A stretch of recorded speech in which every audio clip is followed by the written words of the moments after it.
নমস্কার। 2014 যে প্রাথমিকের টেট, সেই টেট থেকে যে 2016 সালের যে নিয়োগ প্রক্রিয়া, যেখানে 42,000 প্লাস নিয়োগ হয়েছিল, সেখান থেকে যে কেসটা 32,000 প্রাথমিক শিক্ষক নিয়োগের বাতিল মামলা, সেই মামলাটি কিন্তু গত 7ই এপ্রিল 2025-এ, তার আগে যেটা হয়েছিল, মাননীয় জাস্টিস সোমেন সেনের ডিভিশন বেঞ্চে কিন্তু কেসটি ছিল, এবং তারপর সেই মহামান্য বিচারপতি বলেন যে তিনি ব্যক্তিগত কারণে এই কেসটি আর দেখবেন না। তো তারপরে কিন্তু এই মামলাটি সরিয়ে দেওয়া হয়। দেখতে পাচ্ছেন, let the matters to place before the honourable division bench presided over by honourable justice Tapabrata চক্রবর্তীর।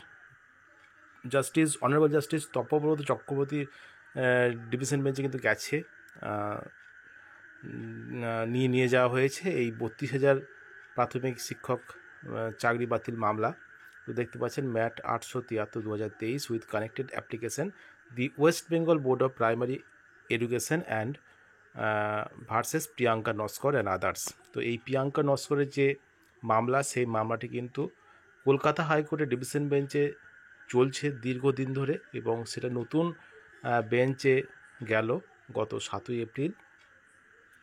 নতুন বেঞ্চে গেল কার বেঞ্চে? অনারেবল জাস্টিস তপব্রত চক্রবর্তীর বেঞ্চে কিন্তু এই প্রিয়াঙ্কা নস্করের মামলা গেল। অর্থাৎ 32,000 2016 সালের যে নিয়োগ বিজ্ঞপ্তি এবং তারপরে 2017 সালের যে জয়েনিং, সেখানে কিন্তু বিভিন্ন বিষয়ে কিন্তু অভিযোগ ওঠে।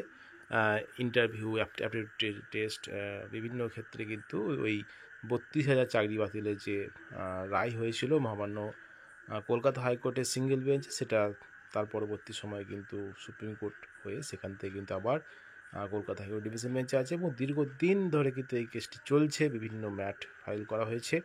তো এই কেসটি কিন্তু নতুন বেঞ্চে গেছে। এরপরে কিন্তু আবার শুনানি প্রক্রিয়া চলবে, এবং দেখা যাক কী হয় এই 32,000 প্রাথমিক শিক্ষকের মামলা।